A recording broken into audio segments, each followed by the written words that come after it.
The Rime of the Ancient Mariner, text of 1834, by Samuel Taylor Coleridge. Argument.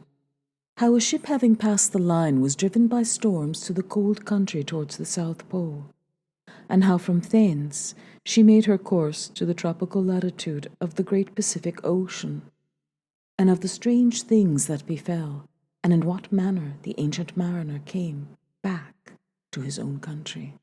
Part 1. It is the ancient mariner, and he stoppeth one of three.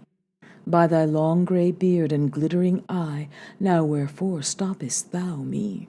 The bridegroom's doors are opened wide, and I am next of kin. The guests are met, the feast is set, mayest hear the merry din. He holds him with his skinny hand. There was a ship, quoth he. Hold off, unhand me, grey-beard loon. Tunes his hand dropped he. He holds him with his glittering eye. The wedding guest stood still, and listens like a 3 years' child. The mariner hath his will. The wedding guest sat on a stone. He cannot choose but hear, and thus spake on that ancient man, the bright-eyed mariner. The ship was cheered, the harbour cleared, merrily did we drop, below the kirk, below the hill, below the lighthouse top.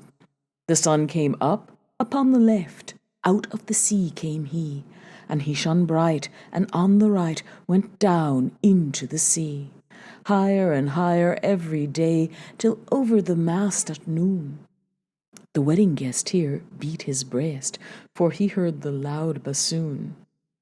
The bride hath paced into the hall, red as a rose is she, nodding their heads before her goes the merry minstrelsy. The wedding guest, he beat his breast, yet he cannot choose but hear, and thus spake on that ancient man, the bright-eyed mariner. And now the storm blast came, and he was tyrannous and strong. He struck with his overtaking wings, and chased us south along, with sloping masts and dipping prow, as who pursued with yell and blow, still treads the shadow of his foe, and forward bends his head. The ship drove fast, loud roared the blast, and southward aye we fled. And now there came both mist and snow, and it grew wondrous cold, and ice mast high came floating by, as greened as emerald. And through the drifts the snowy cliffs did send a dismal sheen, nor shapes of men nor beasts we ken, the ice was all between.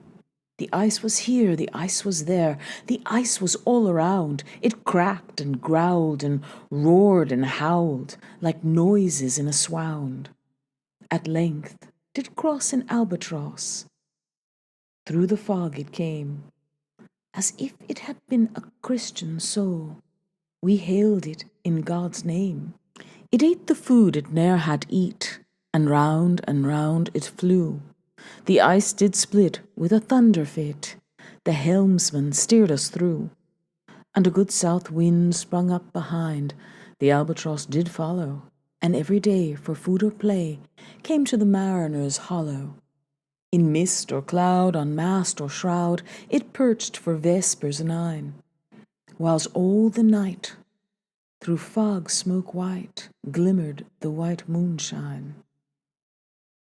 God save thee, ancient mariner, from the fiends that plague thee thus. Why lookest thou so with my cross bow? I shot the albatross. Part 2. The sun now rose upon the night. Out of the sea came he, still hid in mist, and on the left went down into the sea. And the good south wind still blew behind, but no sweet bird did follow, nor any day for food or play came to the mariner's hollow. I had done a hellish thing, and it would work 'em woe, for all averred I had killed the bird that made the breeze to blow. Ah, wretch, said they, the bird to slay that made the breeze to blow. Nor dim, nor red, like God's own head, the glorious sun uprist. Then all averred I had killed the bird that brought the fog and mist. "'Twas right," said they, "such birds to slay that bring the fog and mist."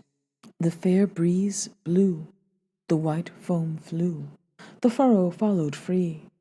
We were the first that ever burst into that silent sea. Dropped down the breeze, the sails dropped down, 'twas sad as sad could be, and we did speak only to break the silence of the sea. All in a hot and copper sky, the bloody sun at noon, right up above the mast did stand, no bigger than the moon. Day after day, day after day, we stuck, nor breath nor motion, as idle as a painted ship upon a painted ocean. Water, water everywhere, and all the boards did shrink. Water, water everywhere, nor any drop to drink. The very deep did rot, O Christ, that ever this should be. Yea, slimy things did crawl with legs upon the slimy sea. About, in reel and rout, the death fires danced at night. The water, like a witch's oils, burnt green and blue and white. And some in dreams assured were of the spirit that plagued us so. 9 fathom deep he had followed us from the land of mist and snow, and every tongue through utter drought was withered at the root. We could not speak, no more than if we had been choked with soot. Ah, well a day, what evil looks had I from old and young! Instead of the cross, the albatross about my neck was hung. Part 3. There passed a weary time, each throat was parched and glazed each eye. A weary time, how glazed each weary eye. When looking westward, I beheld a something in the sky. At first, it seemed a little speck, and then it seemed a mist. It moved, and took at last a certain shape, I wist. A speck, a mist, a shape, I wist, and still it neared and neared. As if dodged a water sprite, it plunged and tacked and veered. With throats unslaked, with black lips baked, we could nor laugh nor wail. Through utter drought, all dumb we stood. I bit my arm, I sucked the blood, and cried, "A sail! A sail!" With throats unslaked, with black lips baked, agape, they heard me call, "Gramercy!" They for joy did grin, and all at once their breath drew in, as they were drinking all. "See, see," I cried, "she tacks no more, hither to work us weal. Without a breeze, without a tide, she steadies with upright keel." The western wave was all aflame, the day was well nigh done. Almost upon the western wave rested the broad bright sun, and that strange shape drove suddenly betwixt us and the sun. And straight the sun was flecked with bars. Heaven's mother sent us grace. As if through a dungeon grate he peered with broad and burning face. Alas, thought I, and my heart beat loud, how fast she nears and nears! Are those her sails that glance in the sun like restless gossameres? Are those her ribs through which the sun did peer as through a gate? And is that woman all her crew? Is that a death? And are there two? Is death that woman's mate? Her lips were red, her looks were free, her locks were yellow as gold. Her skin was white as leprosy, the nightmare life in death was she, who thicks man's blood with cold. The naked hulk alongside came, and the twain were casting dice. "The game is done, I've won," quoth she, and whistles thrice. The sun's rim dips, the stars rush out, at one stride comes the dark. With far-heard whisper o'er the sea, off shot the spectre bark. We listened, and looked sideways up. Fear at my heart as at a cup my lifeblood seemed to sip. The stars were dim and thick the night. The steersman's face by his lamp gleamed white. From the sails the dew did drip, till clomb above the eastern bar the horned moon with one bright star within the nether tip.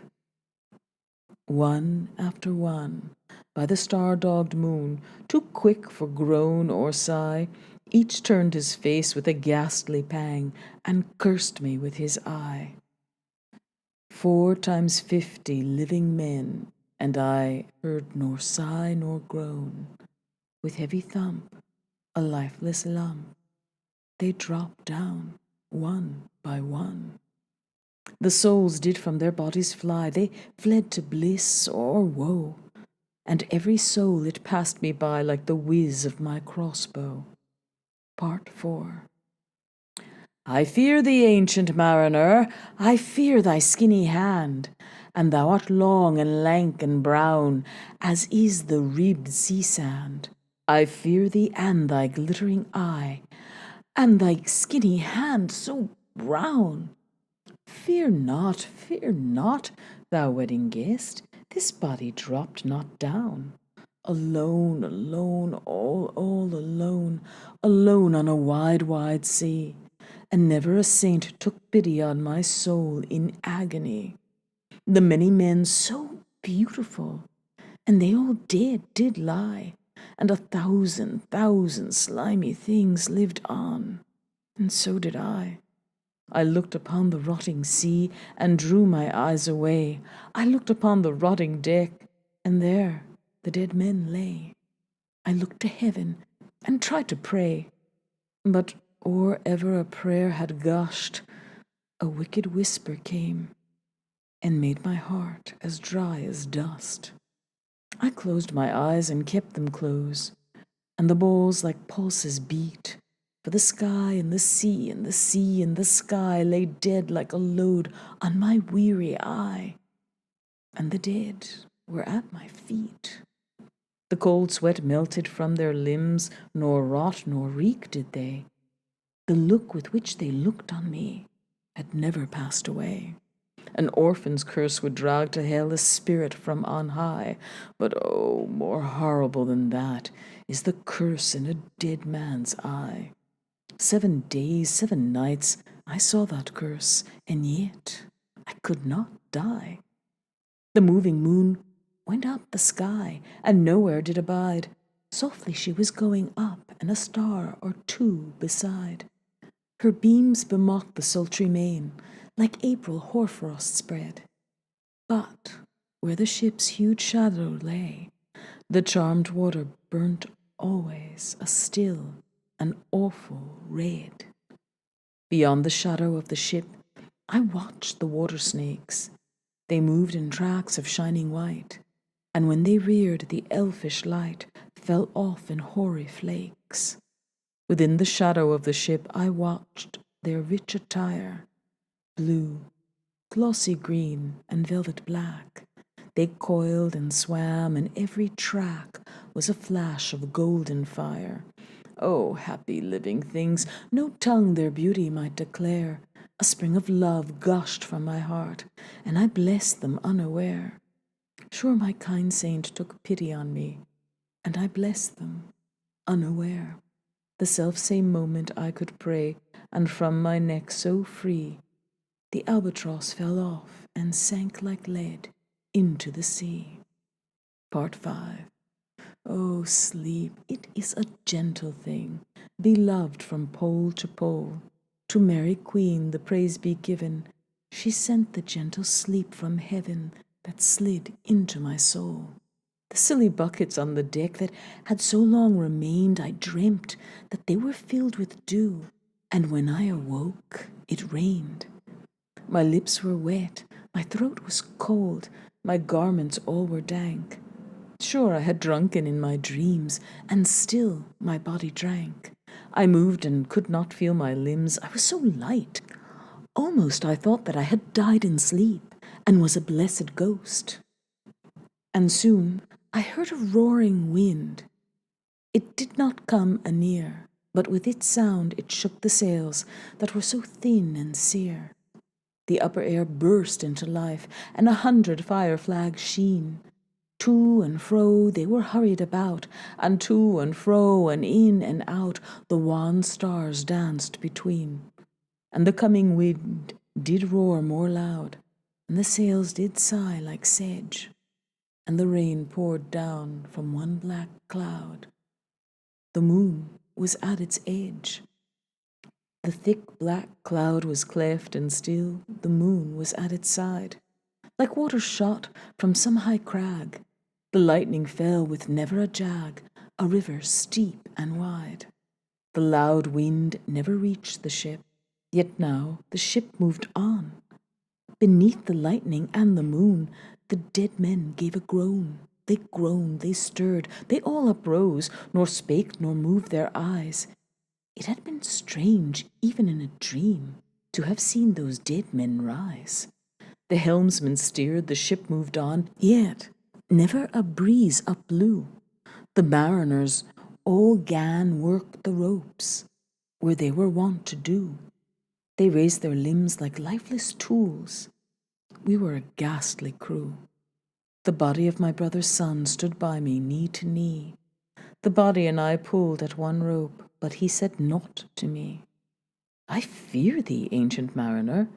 Be calm, thou wedding guest. 'Twas not those souls that fled in pain, which to their corpses came again, but a troop of spirits blessed. For when it dawned, they dropped their arms and clustered round the mast. Sweet sounds rose slowly through their mouths, and from their bodies passed. Around flew each sweet sound, then darted to the sun. Slowly the sounds came back again, now mixed, now one by one. Sometimes a dropping from the sky, I heard the skylark sing. Sometimes all little birds that ate, how they seemed to fill the sea and air with their sweet jargoning. And now 'twas like all instruments, now like a lonely flute. Now it is an angel's song that makes the heavens be mute.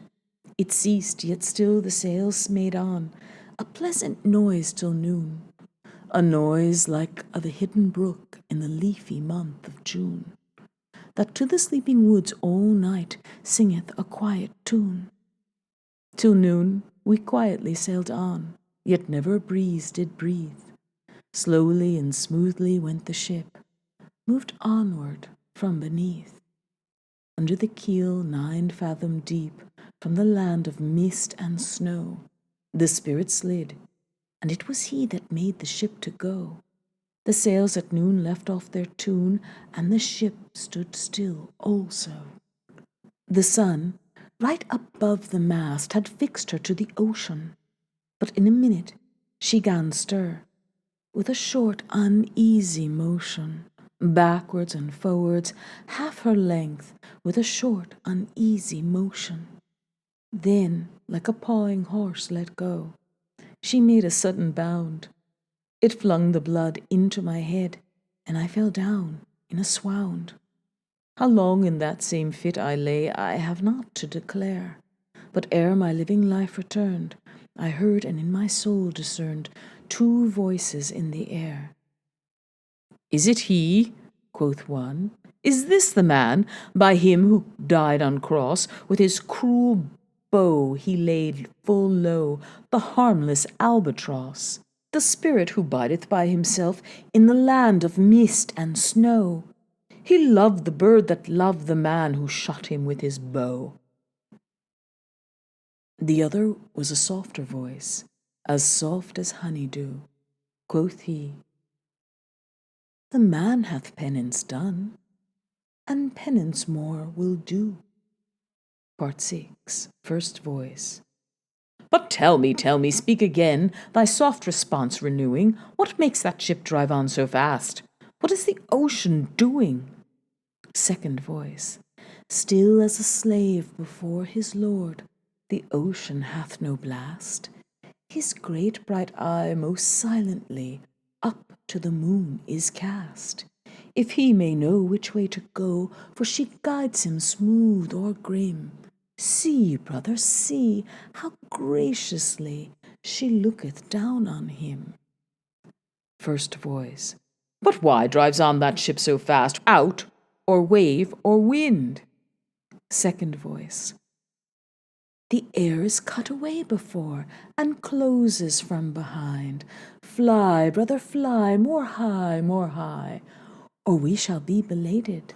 For slow and slow that ship will go, when the mariner's trance is abated. I woke, and we were sailing on as in a gentle weather. 'Twas night, calm night, the moon was high, the dead men stood together. All stood together on the deck for a charnel dungeon fitter. All fixed on me their stony eyes that in the moon did glitter. The pang, the curse with which they died had never passed away. I could not draw my eyes from theirs, nor turn them up to pray. And now this spell was snapped once more. I viewed the ocean green, and looked far forth, yet little saw of what had else been seen. Like one that on a lonesome road doth walk in fear and dread, and having once turned round walks on, and turns no more his head, because he knows a frightful fiend doth close behind him tread. But soon there breathed a wind on me, nor sound nor motion made. Its path was not upon the sea, in ripple or in shade. It raised my hair, it fanned my cheek, like a meadow gale of spring. It mingled strangely with my fears, yet it felt like a welcoming. Swiftly, swiftly flew the ship, yet she sailed softly too. Sweetly, sweetly blew the breeze, on me alone it blew. Oh, dream of joy, is this indeed the lighthouse top I see? Is this the hill? Is this the kirk? Is this mine own country? We drifted o'er the harbour bar, and I with sobs did pray, oh, let me be awake, my God, or let me sleep alway. The harbour bay was clear as glass, so smoothly it was strewn, and on the bay the moonlight lay, and the shadow of the moon. The rock shone bright, the kirk no less, that stands above the rock, the moonlight steeped in silentness, the steady weathercock, and the bay was white with silent light, till rising from the same, full many ships that shadows were, in crimson colours came. A little distance from the prow those crimson shadows were. I turned my eyes upon the deck. Oh, Christ, what saw I there?